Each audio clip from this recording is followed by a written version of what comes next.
Fala pessoal, começando mais um episódio do Papo Food Podcast, episódio número 7 hoje. O assunto hoje é tecnologia. Vocês vão perceber que a gente está num formato um pouquinho diferente, a Lumano está aqui com a gente. Trouxe o Jean para me ajudar nesse assunto. E hoje a gente recebe o João Carlos da Tegme. E vai ser um papo super maneiro para a gente começar a trazer a tecnologia para os grandes que já existem, para os pequenos hoje. E conta aí um pouquinho pra gente, João, como é que começou a Tegme, qual dor vocês vieram resolver e como que vocês pretendem os próximos anos de tecnologia para restaurante. Beleza, cara. Cara, a gente tá assim, há bastante tempo tentando resolver algumas dores, né? A gente tá no 14º ano da empresa e primeiro era o Wine Tag, foi uma intuição assim de quem a gente gostava de beber vinho e não entendia, né? Então a gente, né, por não entender, a gente acabava consumindo assim vinhos que não gostava e se desinteressava, né, por consumir mais porque tinha experiências ruins, né? Como a gente começou a entender um pouquinho mais, a gente falou, cara, beleza, se a pessoa tiver alguma educação em vinhos, entender um pouco, vai começar a ter experiências boas e isso vai incrementar consumo. E a gente imaginou que tinha uma tese ali, né? A gente nem estava pensando assim, em ter uma solução direta para o restaurante, era uma solução puramente B2C naquele momento, falando de 2008. E foi assim que você chegou no mercado food, né? Você comentou que era do mercado financeiro e foi por esse caminho que você chegou aqui no... Foi. Ali em 2008 tinha o mercado financeiro, muita gente achava até que ia acabar, né? Tinha uma crise muito grande acontecendo, né? Uma crise que começou nos Estados Unidos e tal, dos créditos imobiliários, né? E contaminou todo o mercado. E foi assim, uma válvula de escape, né? Para pensar em outras coisas e tudo, e que acabou se tornando, né, um negócio, né? Então, assim, esse estudo do vinho, né, que foi uma válvula de escape, né, acabou virando uma tese de negócio, né, em tecnologia, que era o Wine Tag. Então, o Wine Tag era uma rede social de vinhos para que as pessoas pudessem entrar, comentar, né, os vinhos. Tinha uma chancela de especialistas também, tinha conteúdo, a gente tinha conteúdo 2, 3 vezes por semana, tinha conteúdo, mandava e-mail marketing para as pessoas, e-mail marketing não, e-mail de conteúdo mesmo, né, sobre vinhos. E a gente foi organizando dentro da Wine Tag tudo que envolve os vinhos. Então, quem eram os distribuidores, quem eram os importadores, quem eram as vinícolas, qual eram os vinhos. Isso para web e mobile, já desde 2008, desde já com o 2008. aplicativo? Com uma proposta B2B ou uma proposta B2C? Sempre B2C. Sempre B2C. Ali no primeiro momento, né? Mas lógico, como todo empreendimento em tecnologia, né, vai pensando como monetizar, né, para poder, né, ter um negócio, né, e não só um sonho, né? E aí a gente pensou que os restaurantes pudessem ter interesse em levar o conhecimento gerado através, né, das avaliações dos usuários para as mesas, né? E conectar isso através ou de QR Codes ou de tablets. Isso, o QR Code nem era pensado como padrão ainda. Então, e os celulares nem eram capazes ainda de ler direito os QR Codes, né? Então era uma coisa meio que muito à frente do tempo, né? Mas a Wine Tag já tinha uma audiência muito grande. Já ali em final de 2010, a gente já tinha, para aquela época, 50 mil visitas únicas por mês. Isso era muita coisa para aquele momento. Ela já tinha uma atração, as pessoas usando e tal. E a Apple lançou os iPads. Aí a gente falou, bom, beleza, agora o restaurante vai conseguir tangibilizar esse conceito que a gente está criando. E a gente criou a primeira carta de vinho digital do mundo. Então a gente levou o tablet para dentro do restaurante para que as pessoas pudessem escolher os vinhos baseados nas opiniões das outras pessoas. E eles, dentro dos restaurantes, também poderiam dar a sua opinião ao final, né, da experiência. O consumidor também podia deixar uma avaliação do que ele consumiu. Podia. Para o que viesse consumir em seguida já poder ter a experiência da jornada anterior. Isso. E o incentivo para o restaurante fazer isso é que ele aparecia na rede social com tagueado que aquela avaliação veio de dentro dele. Como se fosse num mapinha ali, naquela região ali tem a wine tag, né? Uma avaliação real, né? Uma avaliação real dos usuários que foram e tava tudo mapeado ali também aonde tinha vinho, né? Porque às vezes... E a gente começou a interagir com feiras também. Por exemplo, tinha uma feira muito forte de vinhos no Brasil chamada Expo Vines, era lá em São Paulo. E a gente começou a organizar avaliações grandes de vinhos. Por exemplo, o Top 10 da Expo Vines, que tinha os maiores especialistas de vinhos. Então a gente juntou muito dado de vinho nesse lugar. Se tornou assim, um lugar muito relevante para se buscar, né, opinião. À medida que os celulares foram melhorando, as pessoas já podiam acessar dentro dos supermercados, por exemplo, né, para ver, né, escanear ali até o rótulo do vinho e já fazia a leitura do rótulo e tal. E só que assim, era um negócio muito amparado no tablet. E o tablet é muito caro. Então, por mais que a gente tivesse boas alianças, assim, importadores de vinho fomentando isso, até outros fornecedores de restaurante, né, ajudando a patrocinar isso, porque eles sabiam que isso melhorava a experiência dentro do restaurante, era muito caro para usar em escala, né? Então, ontem mesmo eu estava lá em São Paulo num restaurante, hoje é uma operação muito grande, a diretora financeira, ela me conhece desde o início, né? E a gente estava discutindo exatamente sobre esse novo momento agora, né, das pessoas usarem um tablet para escolher na mesa ou usarem um celular, né? A gente estava se lembrando de toda a dificuldade que era comprar 5, 6 tablets, né? Quiçá hoje comprar, sei lá, 30, 40 tablets. Dependendo da quantidade de mesa, fica totalmente inviável. Totalmente inviável. Mas isso, João, era por conta dos aparelhos na época, os celulares não terem essa tecnologia, as telas eram menores, o que fazia que tinha que usar um tablet para quem não acompanhou, quem não viveu esse momento? Porque tem gente que é a geração atual que já o tablet já não faz mais parte, né? Já é o smartphone. Qual que era esse limitador? É importante colocar, né, em perspectiva, né?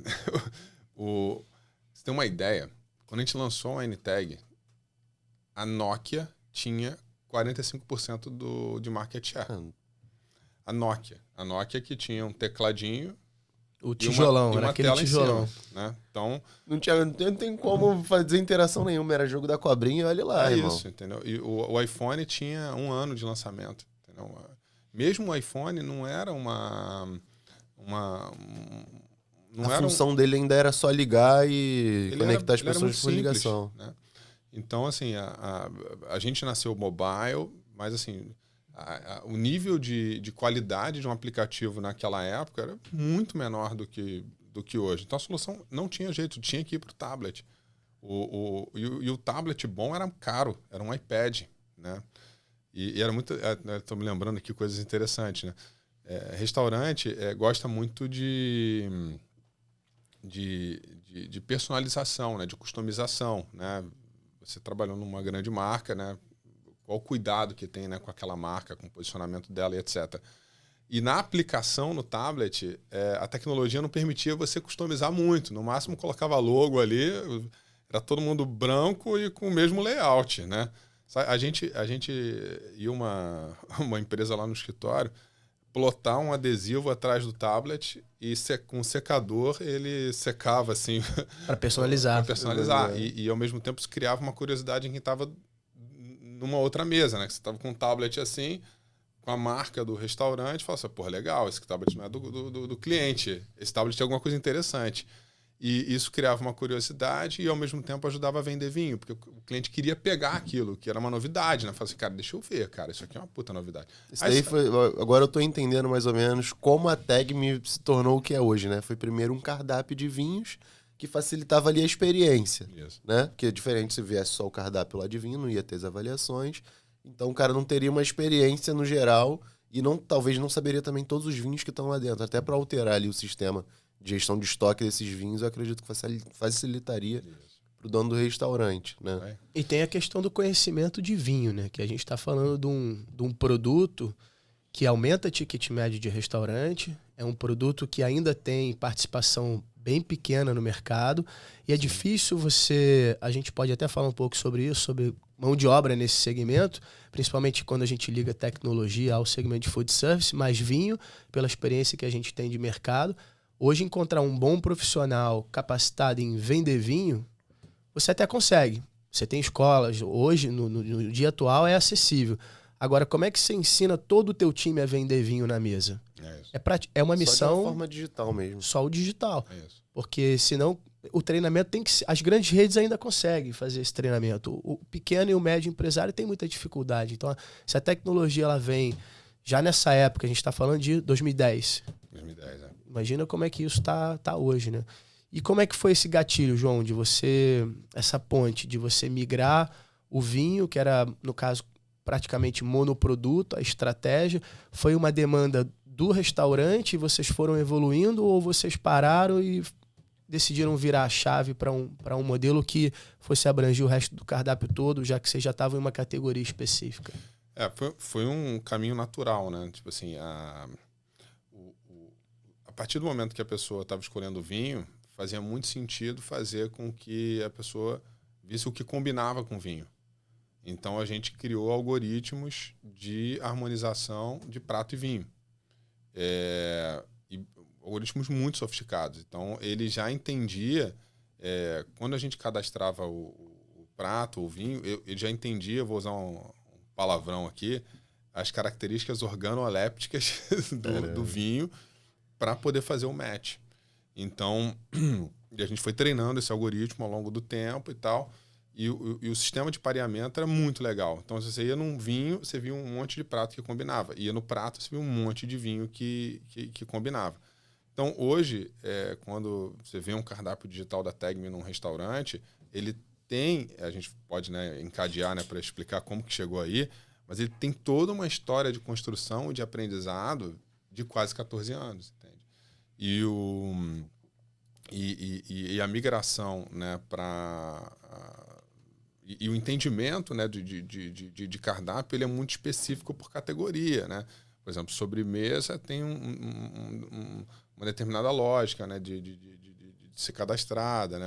A entrada, uma outra lógica, o prato principal, uma outra lógica, o destilado, o drink, o vinho, enfim. E a gente foi aprendendo tudo isso. Sempre sonhou em que os restaurantes tivessem um QR Code nas mesas, né? Como eu falei desde o início. Aliás, a Wine Tag, cada item cadastrado na Wine Tag, ou cada venue, né, como a gente fala, assim, entidade, né, dentro da Wine Tag, já tinha um QR Code associado a ela. Ao produto específico. Ao produto, ao prato, ao vinho, à bebida, ao estabelecimento. Tudo tinha já um QR Code associado a eles, né? Tem uma pergunta, uma curiosidade. Hoje eu acredito que isso talvez não seja mais uma barreira de entrada, mas nessa época, né, a gente está falando de 2010, 12 anos atrás, o segmento de restaurante, ele tem uma característica de ser...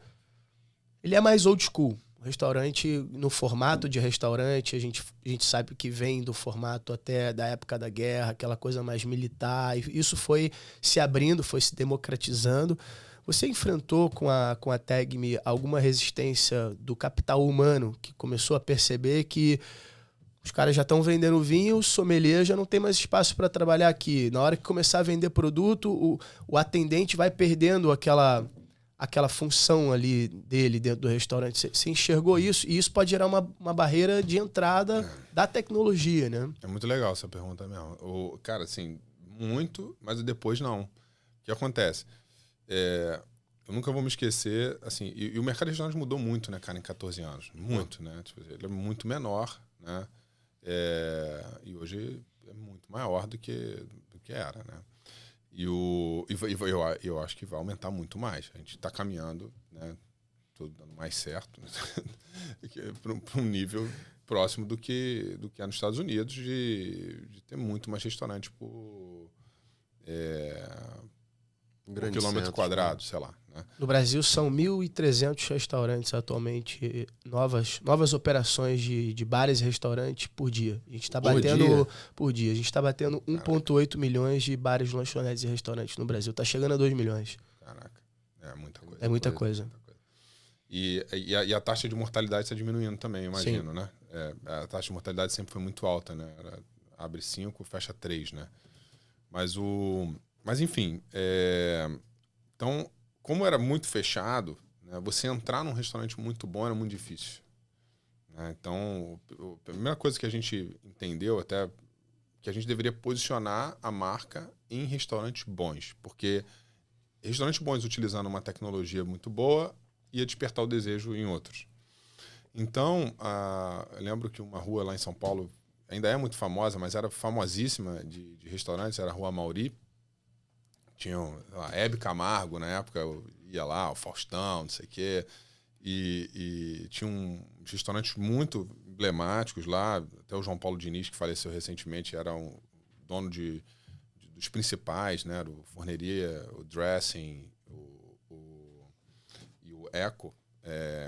O Eco era um restaurante mais badalado assim, de São Paulo e tal.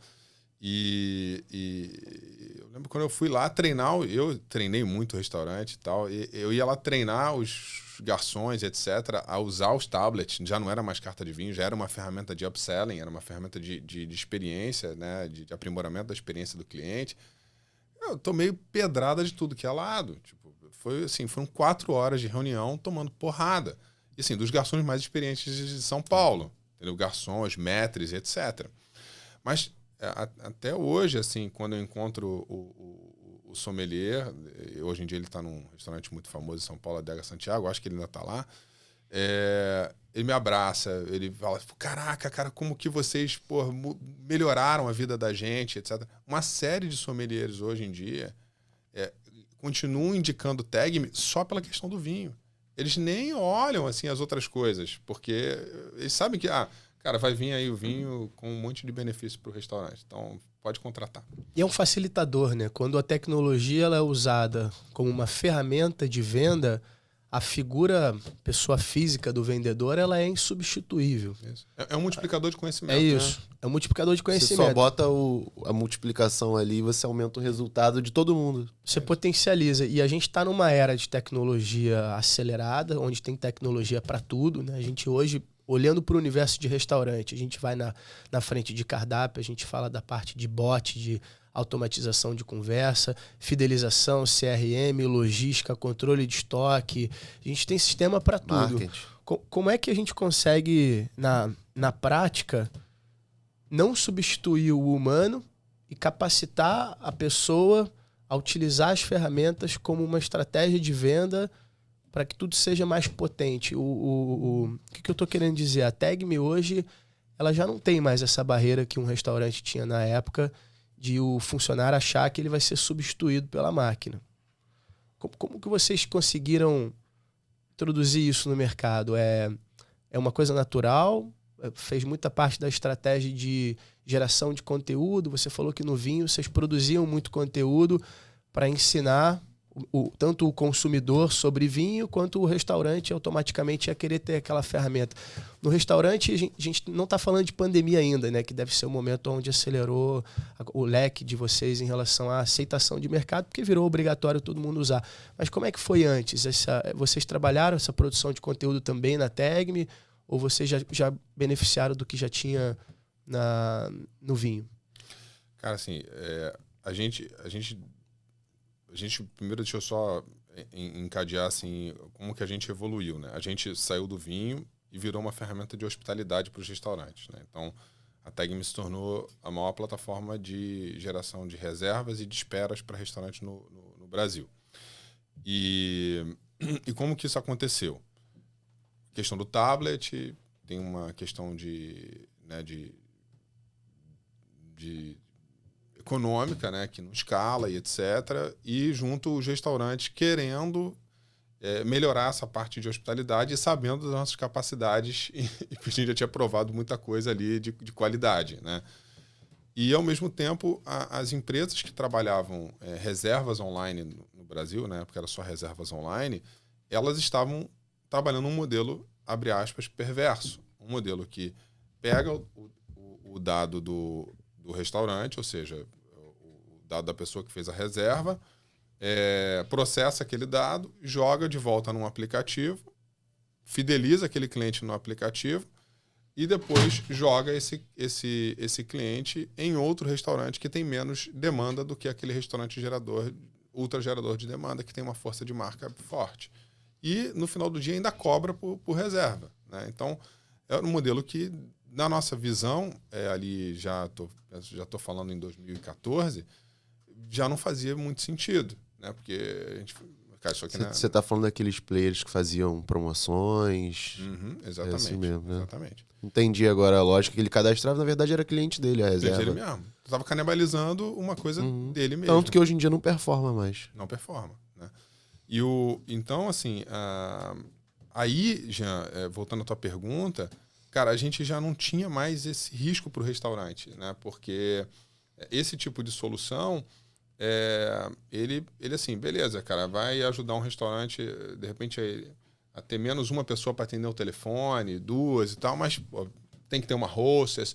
Então já não trazia tanto esse receio, né? O celular nessa época já fazia parte da jornada? Em que momento o tablet começou a perder força?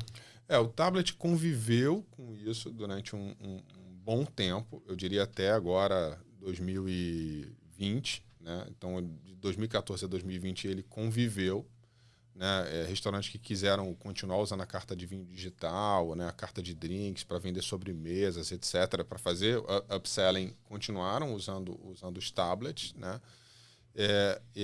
Mas aí já não ameaçava, né? Digamos assim, não trazia esse sentimento de ameaça, né? Porque, como eu falei, as pessoas que trabalhavam no restaurante começaram a ver isso como um aliado, né? E mesmo os sommeliers como um multiplicador de conhecimento. Hoje eu tenho vários assim, sommeliers que considero amigos, né? Sabe? Por exemplo, o sommelier dos mais famosos do Brasil, por exemplo, o Dânio Braga, né? Ele sempre, quando ele ia para uma operação, ele levava o Tagme, porque era um multiplicador de serviço dele conhecimento, também, né? E Exatamente. de treinamento também, porque tem o lado visual. Mas a gente pode falar que o tablet, ele democratizou, o celular, ele democratizou o tipo de tecnologia que vocês ofereciam, porque a jornada que você está contando pra gente, eu tenho uma impressão de que ela tem uma barreira também de custo por conta do tablet, porque o restaurante pequeno, médio, ele não vai conseguir comprar e pede na época. Então, quando a gente começa a ter o smartphone cada vez mais acessível, que o preço dele vai diminuindo, outras marcas foram ganhando esse market share que antes era só da Nokia, isso também democratizou o acesso a essa tecnologia para o pequeno e médio, né? E vocês enxergaram essa jornada em que momento? Aí a gente já estava trabalhando, assim, o cardápio ele ficava no tablet, a gente não conseguia convencer nenhum restaurante a botar um display na mesa. Você imagina, um restaurante... Mesmo um restaurante casual, o display na mesa é uma coisa difícil, né, cara? Então ninguém queria botar. Então a gente falava, cara, vamos migrar isso para o celular das pessoas, etc e tal. Ninguém queria. Então o tablet ele permaneceu durante muito tempo. Era também um posicionamento de diferenciação dos restaurantes que não tinham, né? Sim. Que era um produto de custo aquisitivo alto, sim. Então te diferenciava do médio e pequeno ali no posicionamento. É verdade, também. Era uma coisa de encantamento, né? De diferencial competitivo, né? E o celular, ele na nossa, né, estratégia, ele servia para as pessoas acompanharem a lista de espera dos restaurantes e fazer uma reserva, né? E como que isso surgiu, né? Assim, a partir da gente ter identificado que o modelo que estava acontecendo no Brasil e muitas vezes no mundo era um modelo que no final do dia atrapalhava mais o restaurante do que ajudava. Porque quem quer fazer uma reserva num restaurante, na maioria das vezes, vai pela marca do restaurante e não vai pelo canal, né? Ou pelo benefício em si. Ou não deveria, né? Ou não deveria, pelo menos, né? Então, assim, a gente falou, cara, beleza, vamos construir a base, né? Vamos abrir a maior quantidade de canais possíveis para poder impactar a maior quantidade de pessoas para o restaurante, mas num modelo onde o restaurante paga um valor fixo e o que vier de demanda é dele. E no final isso tem que estar numa caixinha, num Ele CRM tá pagando dele. a plataforma e não as reservas. Né? Exatamente. Até porque quem faz a reserva, quem chama a reserva é a própria marca dele. Né? Então, para quem não conhece a Tegme, que nunca ouviu falar, vocês não são só uma empresa de cardápio digital hoje. Tem um portfólio de produtos ali que vem complementar essa experiência do consumidor. A gente está falando de quantas frentes hoje, João, no cenário atual? Cara, a gente tem basicamente 2 módulos. Um módulo chama-se Live Menu. E o Live Menu tem a versão Starter, que é a versão para o cliente ver o cardápio no celular e pedir verbalmente para o garçom. E a versão Pro, que é o cliente vê no celular, pede pelo celular, e aí tem toda uma dança, né, de conversa com o garçom ou não. Se é um restaurante de fast food ou de balcão, né, já vai o pedido direto, etc. Mas é uma versão com pedido e pagamento sem contato. E tem o sistema de hospitalidade, né, o módulo de hospitalidade, que contém também o Live Menu. O módulo de hospitalidade ele envolve reserva de mesa, lista de espera e cardápio. E o cardápio ele se conecta em toda a jornada e em todos os canais. Então, o que a Tegme para o restaurante, na verdade, ela é uma ponte para o digital. Então, ou para o mundo digital. Então, uma vez que a gente digitaliza o cardápio, que ele está na mesa do restaurante, ele também vai estar no sistema de reserva dele, no sistema de espera, ou nos canais de geração de demanda que a gente tiver integrado. Né? E a gente tem um 11 insight canais. que eu tive agora, essa versão Pro que você comentou, substitui perfeitamente os tokens que tem nas grandes marcas aí hoje, que hoje em dia a gente pode considerar que é o tablet atual, Sim, né? É isso. E essa versão é muito interessante, porque daqui a pouco nem os tokens vão existir mais, vai ser tudo pelo telefone. Perfeito. É isso. É exatamente essa a nossa visão. E vocês fazem hoje aquele token? Não, na verdade não. E a gente não quer ir para nada que tem Porque hardware. é praticamente o tablet atual. É isso. O pequeno não vai conseguir ter aquele tablet ali. É isso. E hoje vocês já atendem quantos restaurantes? A gente está indo para 3.000 restaurantes, mas assim, são restaurantes... a gente ainda não entrou no fast food, entende? Que é onde a gente vai sair de 3 vai para 10, 20, 30, né? É exatamente esse ponto que a Tegme está agora. Né? A gente está...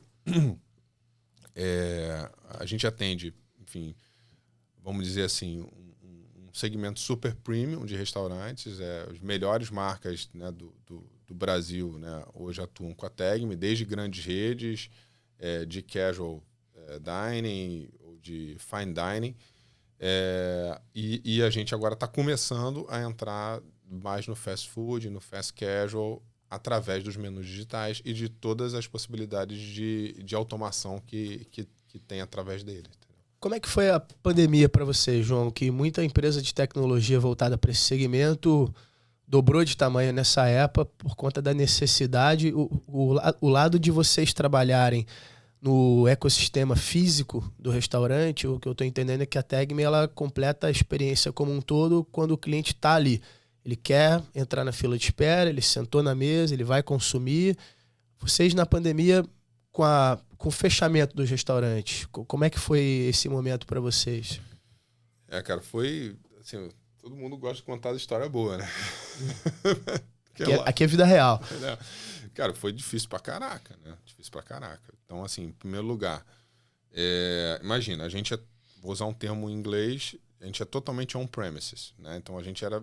Né, da geração da reserva, da espera, até o cliente sentar no restaurante. Restaurante fechado. Não existe reserva. Não existe nada. Né? A Tegme passa a não existir. Então, a nossa receita ela foi praticamente zero. Né? A gente passou o mesmo nível de dificuldade que um restaurante, por exemplo, passou. Só que sem poder fazer delivery. Só que sem poder fazer delivery. A gente até uma curiosidade, a gente desenvolveu uma plataforma de delivery e de takeaway ao longo da pandemia. Criamos, inclusive, um OMS, um Ordering Management System, multicanal, já conectando o iFood, Rappi, Uber Eats, como etc. Um ponto de venda ali do restaurante centralizador, né? Exatamente. Já estávamos começando a integrar com os PDVs isso. E a gente começou a se deparar, assim... com um problema seríssimo, e vocês são já ultra especialista nisso, com a logística. Né? E aí os restaurantes geravam a demanda e o pedido não chegava. Como é que escoa essa demanda? Né? Lembro do episódio de Dia dos Namorados, nosso sistema de delivery delivery pra caramba, o iFood colapsado, porque todo mundo foi pro iFood, todo mundo foi pros white labels que a gente tava. O iFood fechou nesse dia, né? Eu me lembro bem. Ninguém O recebeu. celular não parava. Ele não recebeu. Eu lembro que eu cheguei em casa às 3 horas da manhã, assim, a mulher achava que eu tinha, sei lá, morrido.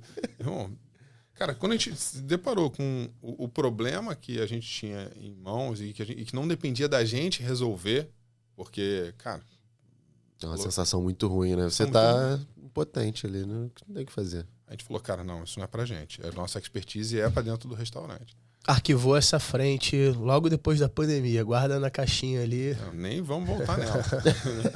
Então, assim, deixar isso com quem tá fazendo muito bem. Tem vários white labels aí fazendo, né, um trabalho legal, já super integrados com uma série de frentes. Deixa para essa turma. Isso é uma coisa que a gente falou no início que eu acho que vale trazer aqui para quem está assistindo.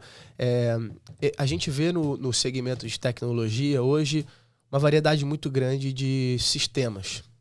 Em que momento vocês... Porque isso não é um hábito comum de toda a empresa. Você trouxe aqui para a gente uma jornada de crescimento. Você começa com vinho, do vinho você foi para o cardápio, do cardápio você foi para a reserva, e você foi incluindo agora frentes de fazer venda direta, e você teve essa experiência da pandemia onde vocês abriram para a venda de delivery. O que fez vocês, como Tegme, tomarem a decisão de... águia no lugar de águia, ao invés da gente começar agora a virar um marketplace ou integrar a logística, porque você poderia ter incluído essa tecnologia de logística dentro da sua ferramenta. Por que vocês decidiram continuar focado no que vocês já eram bons e não tentar fazer uma plataforma multisserviço? Cara, acho que... Outra boa pergunta. Cara, assim, esse é o grande dilema de quem tá desenvolvendo tecnologia, cara. Se você quiser fazer tudo, normalmente você não vai fazer bem feito. E o canto da sereia sempre está aí. Por exemplo, virar marketplace. Cara, a gente tem os melhores restaurantes do Brasil usam Tegme. Daria para fazer, né? O marketplace ali com todo mundo. Pô, eles chamam muita demanda. Pra vocês terem uma ideia, a gente senta 3,5 milhões de pessoas por mês. Crescendo, todo mês. A gente tem 15 milhões de visualizações nos cardápios digitais. É muita coisa. O banco o CRM desses restaurantes, ele cresce todo mês. Daria para montar um marketplace em cima disso, criando de uma forma que não conflitasse com os restaurantes? Daria. A gente até está indo por um caminho, até posso adiantar aqui para vocês, de ter um guia onde as pessoas podem localizar os restaurantes. Mas de forma física, né? Não consumindo em casa delivery. Não, física. Sempre para dentro. Sempre para dentro. E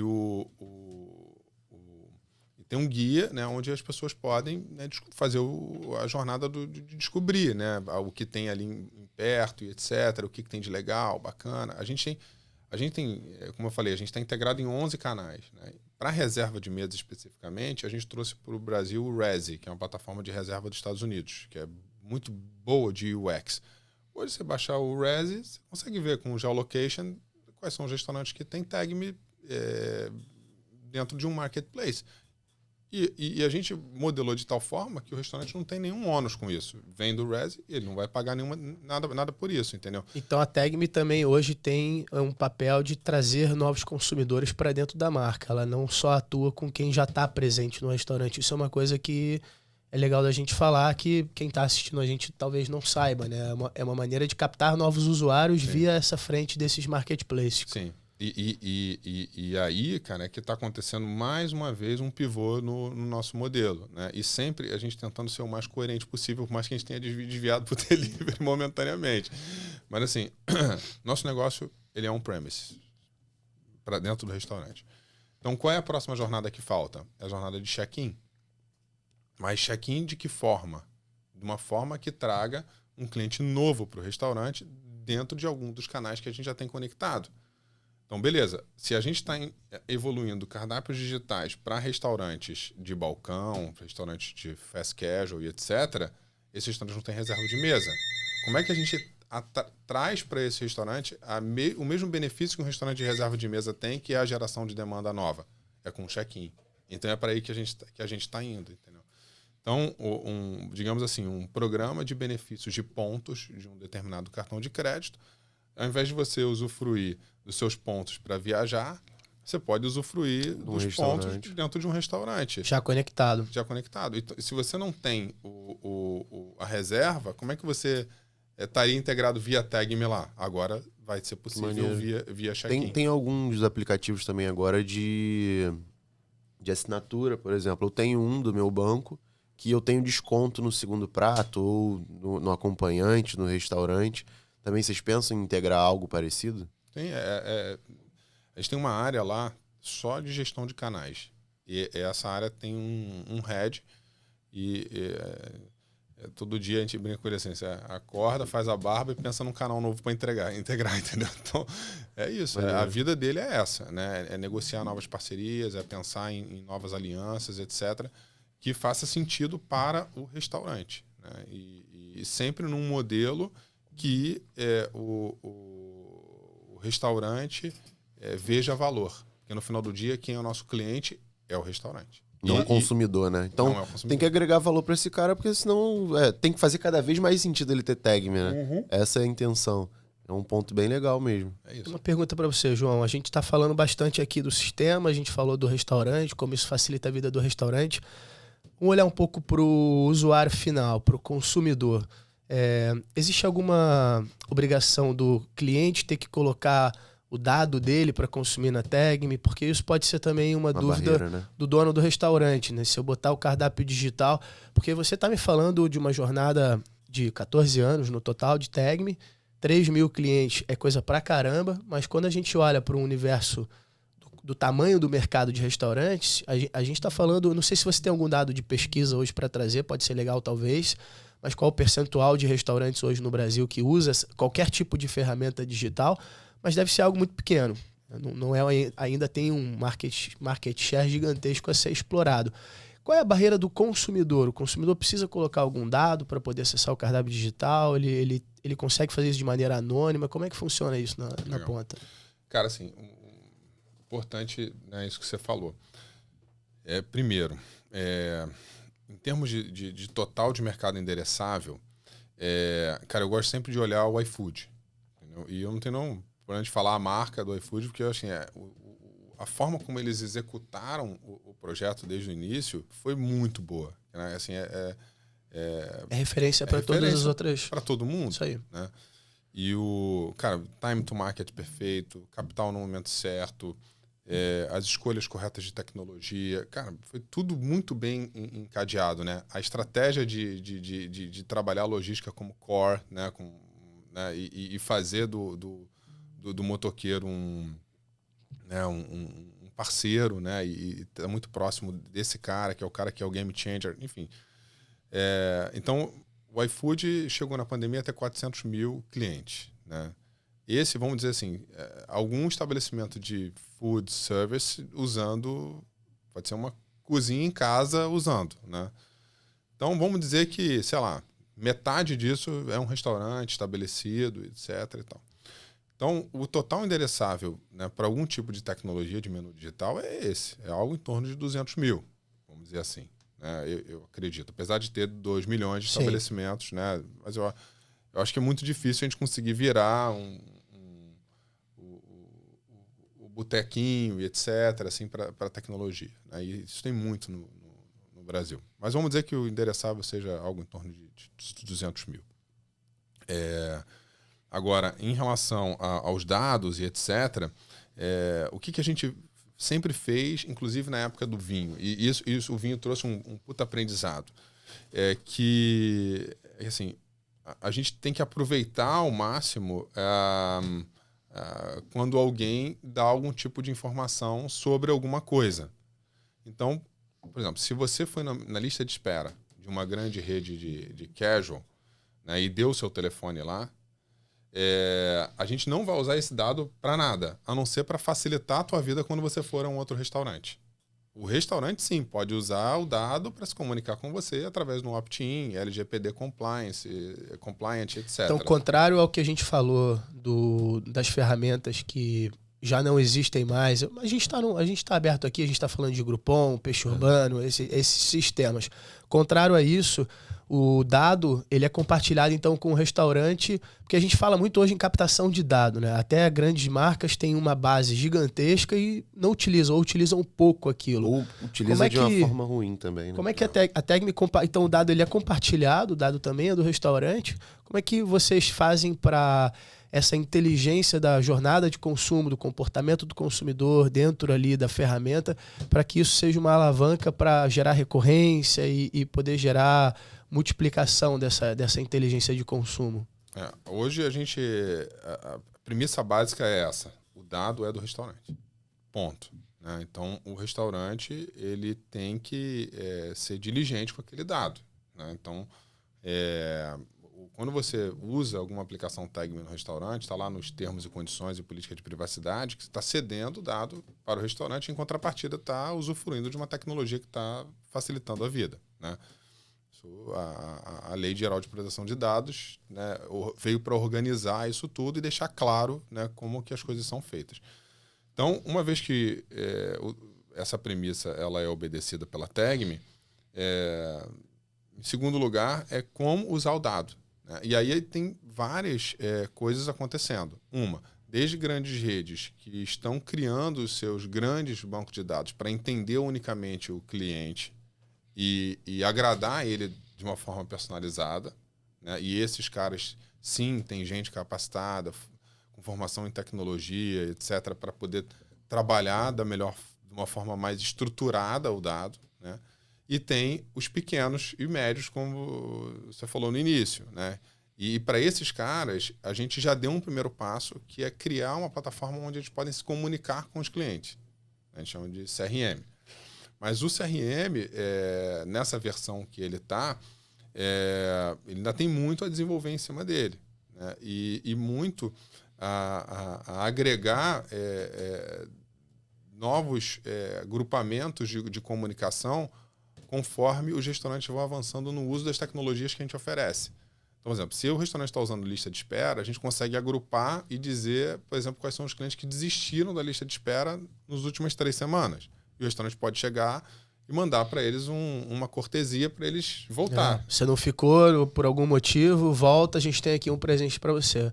João, a gente está falando de uma ferramenta extremamente potente. Eu tenho certeza que quem está assistindo a gente até agora deve ter falado, cara, tudo que é bom demais é caro.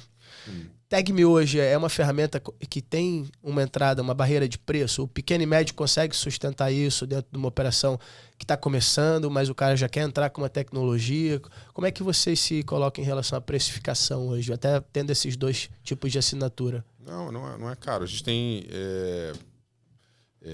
planos que começam em R$ 99 e o mais caro custa R$500 e poucos. Então, super acessível. Super acessível. E essa é assim, a nossa... Até uma coisa que a gente tem muita briga com o comercial é o seguinte: não tem desconto.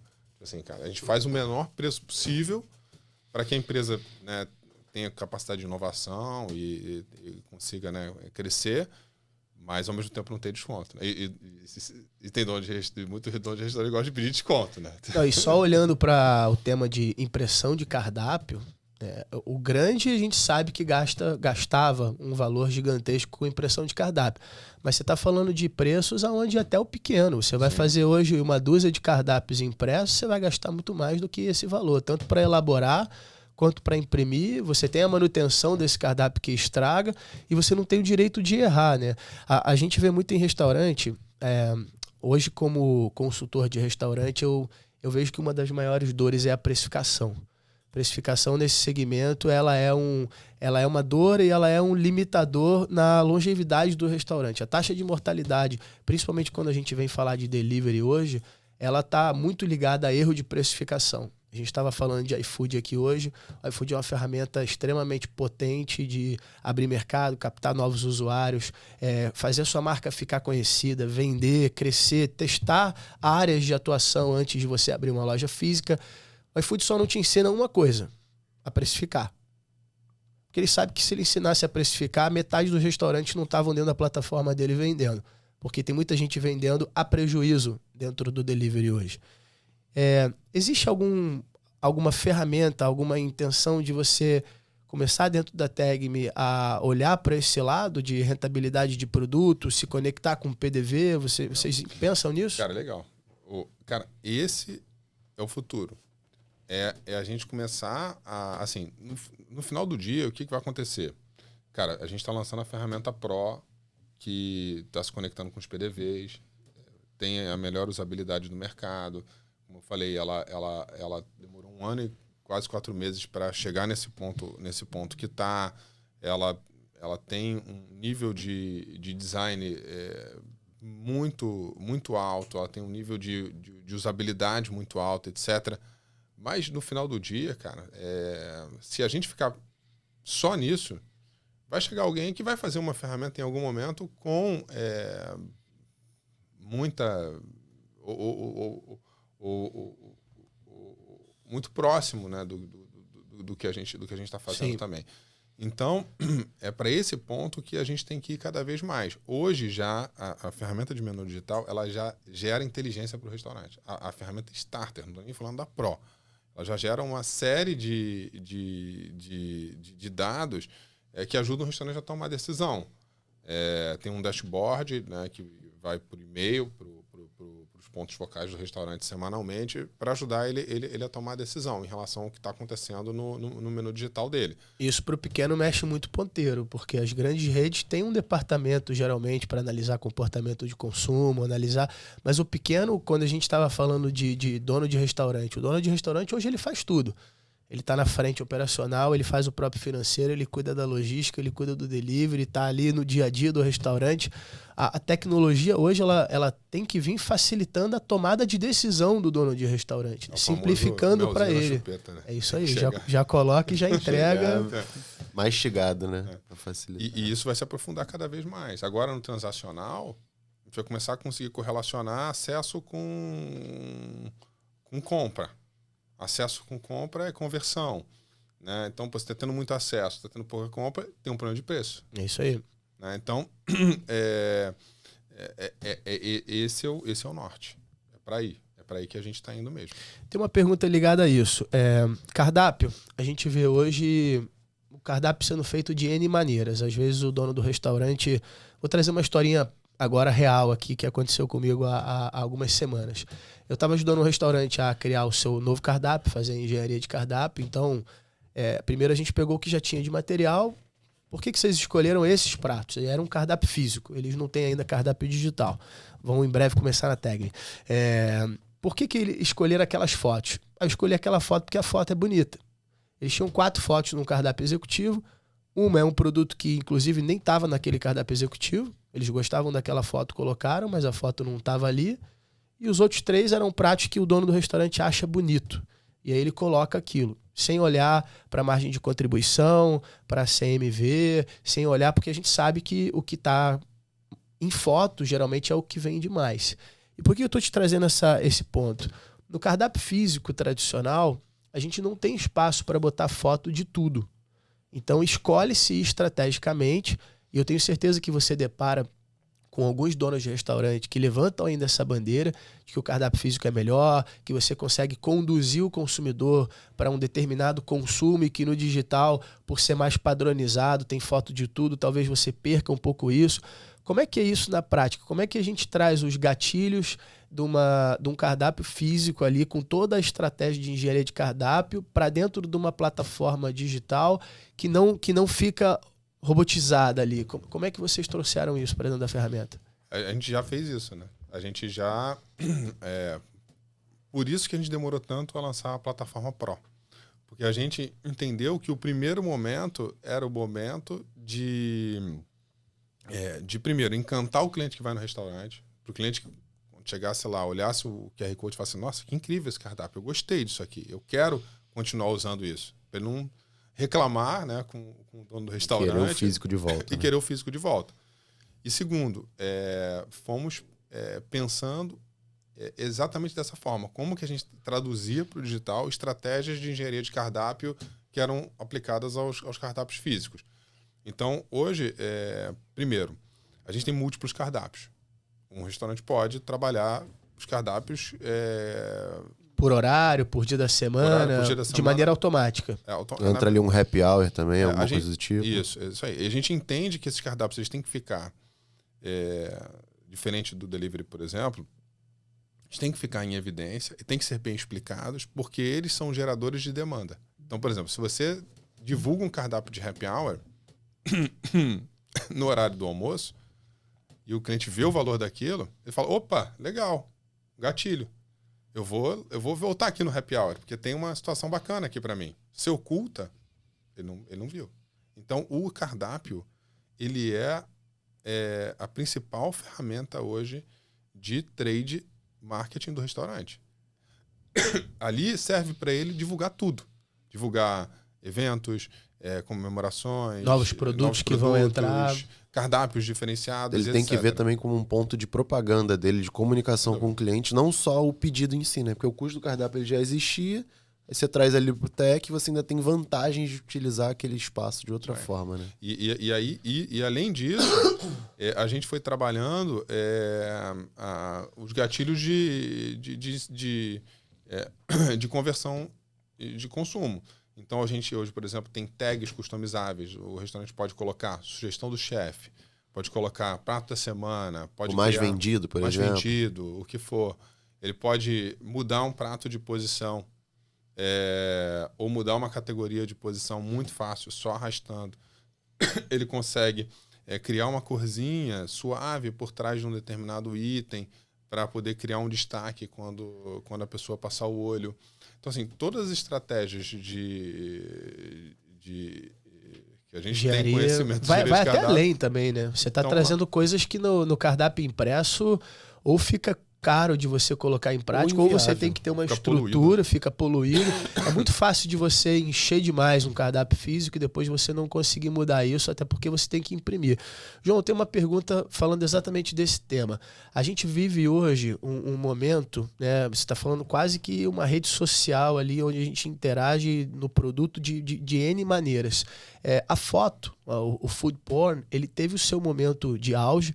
Há 10 dias atrás eu estava conversando com um fotógrafo que foi da indústria, ele tem mais de 20 anos de carreira, e a gente estava falando dessa jornada de como a fotografia também evoluiu, onde antes era mais uma coisa de publicidade, propaganda elaborada, e a gente democratizou hoje a fotografia, ela faz parte, né? O cara que entra na Tegma, ele tem que ter uma boa foto do produto. Antes ele poderia ter um cardápio impresso sem foto e ele estaria vendendo. Imagino que dentro da Tegma um cardápio sem foto não tem uma boa conversão. Onde é que entra isso, a fotografia, e principalmente como é que o vídeo ele veio para dentro dessa tecnologia? Vocês têm hoje, eu posso dentro do meu cardápio digital ter um QR Code que abre um vídeo para o cliente poder ter uma experiência visual e não só fotográfica, que seria uma exclusividade da tecnologia? Você já tem essa frente? Vou separar as respostas nas duas perguntas. Primeiro, a fotografia, o restaurante hoje que opta pelo cardápio físico, ele deixa de usufruir de uma série de vantagens que tem o cardápio digital. Primeira é essa que você falou da questão da foto. Um restaurante que sabe estruturar bem o seu cardápio, ele faz uma estratégia de pricing onde ele coloca muitos itens com valor baixo e poucos itens com valor alto, mas sempre seguindo uma lógica de crescimento onde você tem um pouco, sempre um pouco mais caro do que o item imediatamente anterior, né?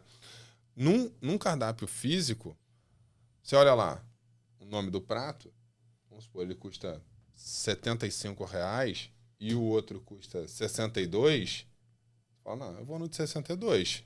A comparação ela fica muito mais evidente no cardápio físico, né? No físico, você fala assim, cara, não vejo muita vantagem nesse de 75. No digital, você coloca uma tag legal, uma foto bacana, você vê que a qualidade da montagem do prato ela é legal, que a porção ela é generosa. justa, generosa, etc. O cliente vai falar, não, por mais 13, cara, eu acho que eu vou nesse aqui, eu vou viver essa experiência, eu vou me dar esse luxo hoje de usufruir disso, né?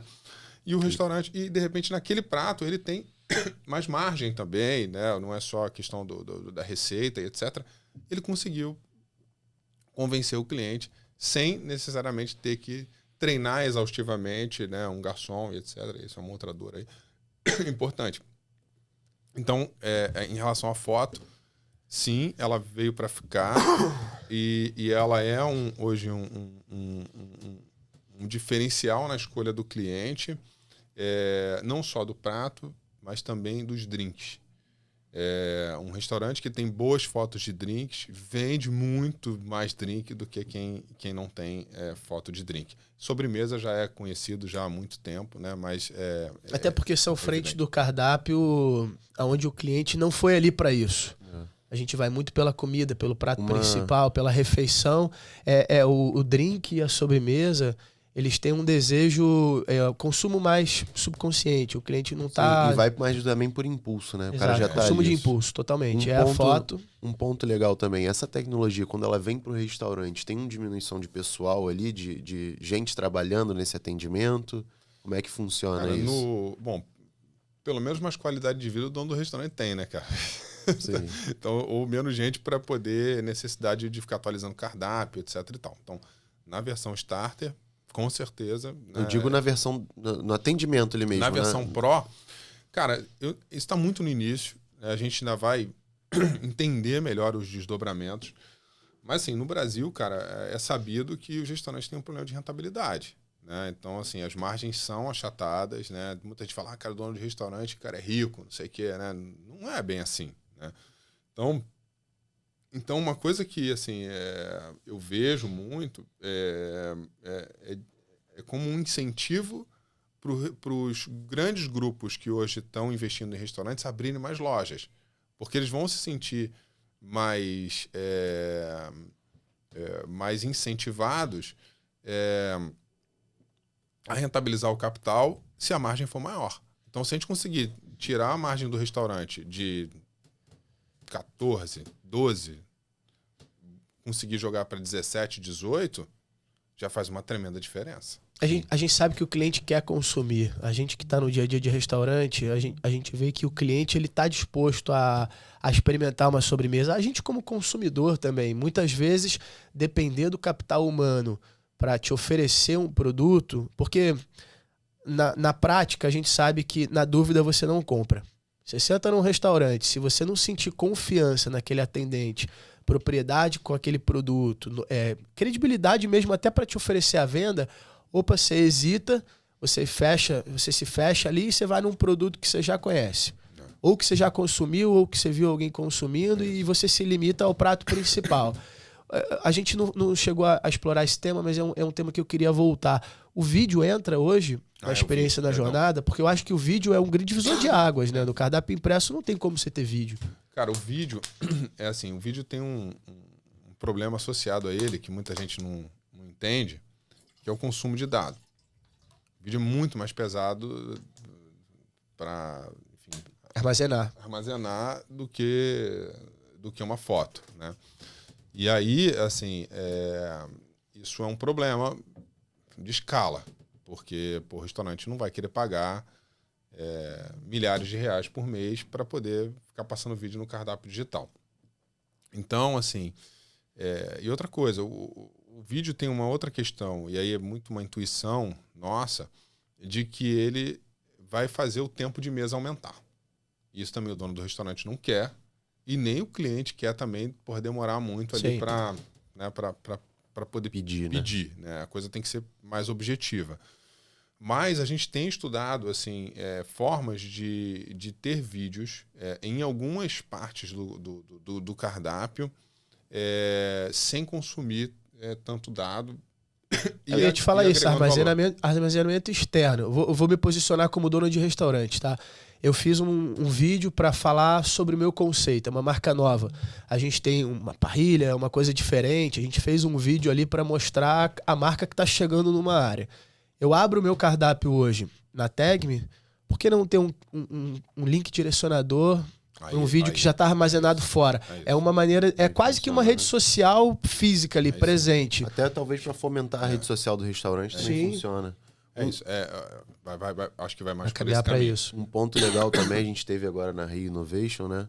E a gente conheceu uma empresa lá que faz o atendimento para barracas. É esse cardápio digital voltado para barraca de praia. QR Code preso na barraca e aí a pessoa poder pedir ali direto. Aí eu achei um negócio interessante, um insight que ele passou, né? Foi até que eu tentei perguntar, tipo, se diminui gente, se aumenta o faturamento, o que acontece? Ele fez um estudo que o atendimento na barraca levava 13 minutos. Ele tinha a versão lá de pedir pela barraca ou o próprio barraqueiro fazer o pedido pra barraca. 13 minutos para alguém vir, em média, na tua cadeira de praia. Cada atendimento, assim, vamos levar em consideração. Cada cerveja o cara fosse pedir, 13 minutos. E as barracas triplicaram o faturamento com essa plataforma. Eles estavam em 30, então eu acredito que essa versão Pro também possa acontecer isso pro restaurante. Vocês têm essas expectativas com... É exatamente essa a expectativa que a gente tem, que a produtividade do garçom vai aumentar. Então, e os itens de consumo mais rápido vão ser pedidos com mais velocidade. Um é a cerveja, eu acredito, e o outro, sem dúvida, vai ser sobremesa. Que você acabou de comer ali, cara, vou pedir uma sobremesa. Café. Que às vezes é o café, que é o tempo que tu fica, o garçom passando, atendendo outra mesa, fechando uma conta. Se demorar, a vontade passa, né? A sobremesa, ela é na hora, a sua consciência, ela já vem falando pra você, cara, tem certeza? Não, já, é doce, hoje é terça-feira. Vale é melhor tu deixar pro final de semana. Se você bateu a foto e dali você consegue fazer o pedido, a chance de você comprar é muito maior. Por impulso, né? Legal, bem bacana.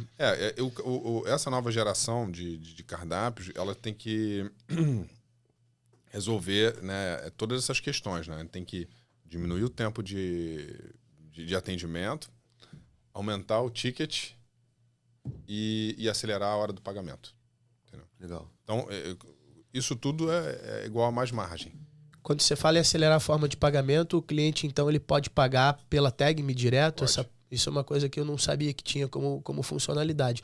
Isso como funciona, João? Isso está integrado nas bandeiras do próprio restaurante, nas adquirências do restaurante, são adquirências da TagMe, isso facilita a vida também de quem está abrindo um negócio. Como é que funciona essa frente de pagamento? Cara, isso é muito importante. A gente está num processo de evangelização, de fazer os restaurantes entenderem qual é a dinâmica que tem por trás disso. Primeiro, qualquer transação feita no celular do cliente é um e-commerce. Não é uma transação de adquirência. Não é uma transação de maquininha.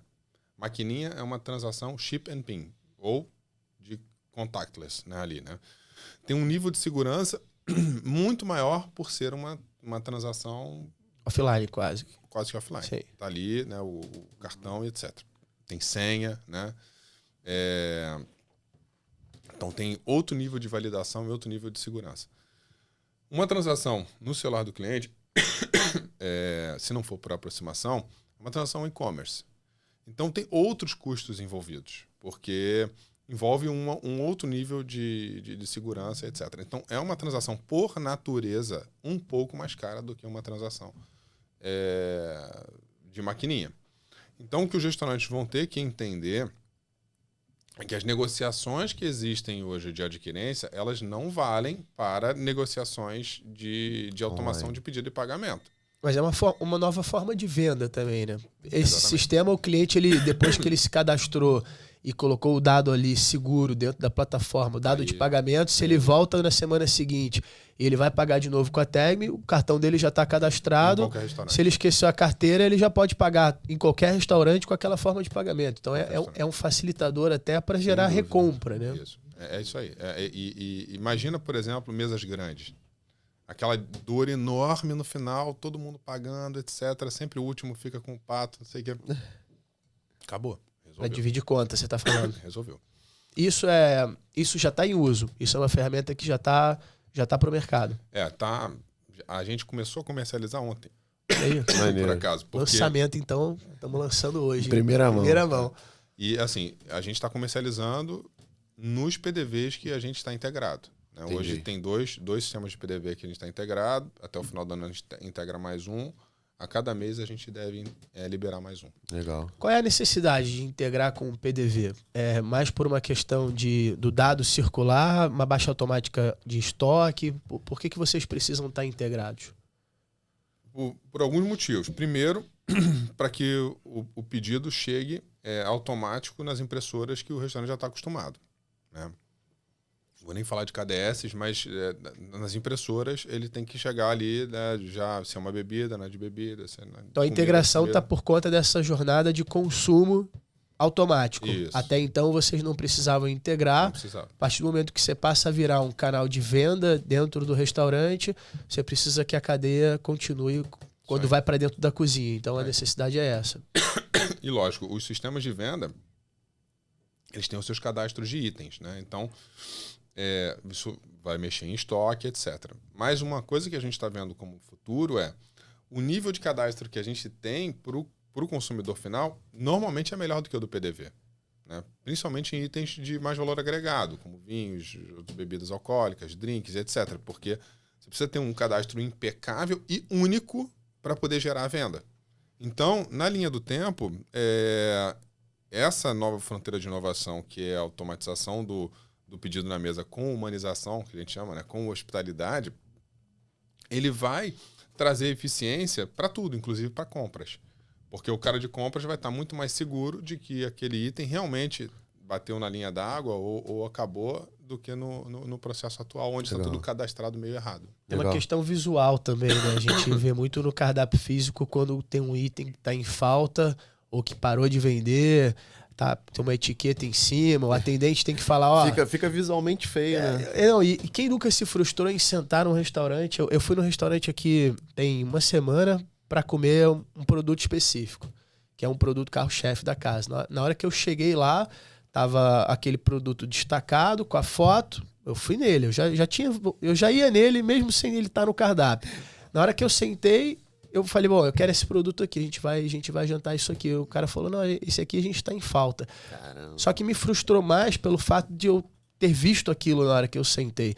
No cardápio digital a gente consegue ocultar produtos, a gente consegue mudar essa ordem e também traz mais segurança, né? Isso é uma coisa muito positiva da ferramenta. Sim, tem esse lado e tem também restaurantes que mudam muito o cardápio diariamente, né? Então, já deixam cadastrados, por exemplo, tudo e vão uma coisa que eu tenho essa dor, né? O delivery tem muito isso. Os picos de horário. Por exemplo, almoço lá a gente tem um pico.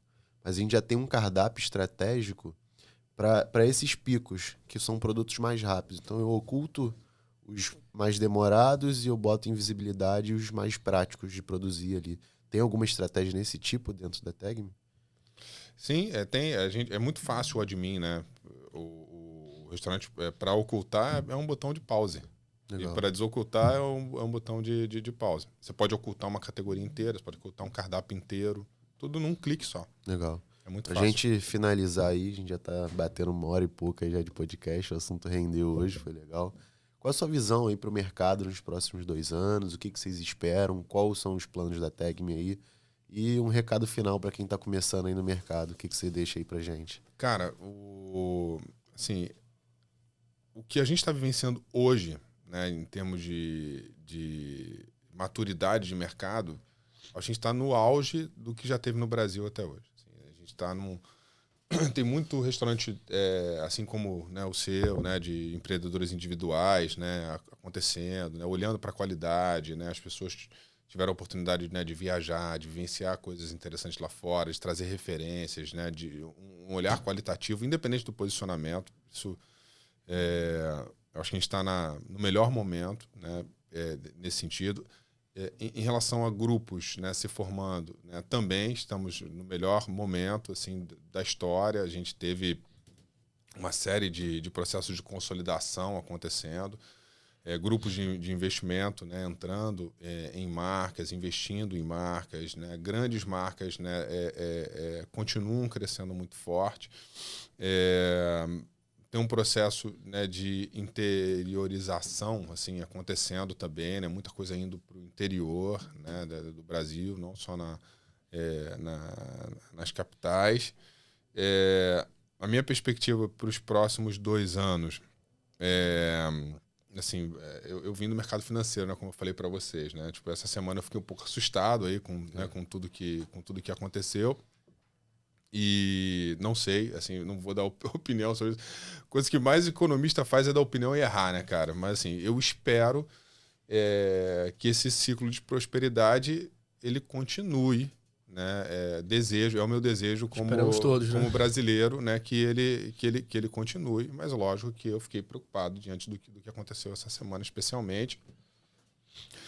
E espero que isso não desincentive duas coisas muito básicas para que as coisas prosperem: a confiança do consumidor e a confiança do empresário, né? Uma coisa está intimamente associada à outra, né? E o meu conselho para quem está começando a empreender em tecnologia, né? Eu não vou me meter em quem está empreendendo em restaurante, é começar pequeno, pensando em algo que seja de nicho, né? Resolver uma dor, né, pequena, se especializar naquela dor pequena, fazer aquilo muito bem. A partir do momento que fizer aquilo muito bem, aí começa a fazer outras coisas, né, em etapas, né? E de preferência entender alguma dor que seja uma dor de muitos, né? Ou seja, que o mercado endereçável seja grande, mesmo que aquilo seja uma dor pequena e que ele esteja se especializando em alguma coisa. É águia no lugar de águia, né, João? E como é que o pessoal encontra a Tegme? Como é que faz contato? E se o pessoal quiser, não sei se você está na rede social produzindo conteúdo, como é que a gente acha o João? Como é que a gente acha a Tegme para quem assistiu aqui e quer conhecer? Vocês têm uma versão trial para quem quer descobrir a plataforma? Qual que é o canal de conhecer a ferramenta? Cara, para se conectar comigo, o LinkedIn, acho que é a melhor plataforma. Eu normalmente aceito lá todo mundo que manda conexão e interajo sempre que tem alguma coisa legal, bacana. Desde pessoas que estão procurando assim, coisas para faculdade, de fazer, né, estudos de caso, para TCC, etc. Até parceiros que querem desenvolver coisas legais juntos, eu sempre respondo. Só procurar lá João Paulo, Tegme, vai achar lá no LinkedIn. Em relação a Tegme em si, é tegme.com.br. A gente tem um canal lá de recepção de restaurantes interessados em usufruir da plataforma. A gente responde sempre no mesmo dia. Tem um foco, né, bastante grande, né, em dar o melhor atendimento para quem procura. E trial, assim, a gente não tem hoje uma versão trial, até porque a gente implanta tudo para o restaurante, sempre. A gente faz todo o processo de implantação, todo o processo de treinamento, etc. Mas a gente tem uma confiança tão grande, né, no nosso serviço que o restaurante pode cancelar a qualquer momento. Então, e não tem nenhum pênalti para isso, né? Então, eu, com muito orgulho, eu falo que a nossa taxa de desligamento de cliente, ou seja, o churn rate da Tegme é quase zero. Incrível. Então, porque a gente cuida muito bem do cliente quando ele chega. Entendeu? Que legal. Então foi isso, pessoal. Esse foi o nosso episódio número 7. Semana que vem a gente está aqui com o Michel Jagger, fundador do Cone. E eu esqueci qual é a função dele no Grupo Trigo, mas hoje ele também faz parte do Grupo Trigo. Espero que vocês tenham gostado e até a próxima, pessoal. Foi um prazer, João. Prazer imenso, pessoal. Jean já é quase fixo aqui no podcast. O Michel é craque, ele tem muita coisa boa para falar aí. Legal. Então foi isso, pessoal. Até a próxima aí. Valeu, galera. Valeu.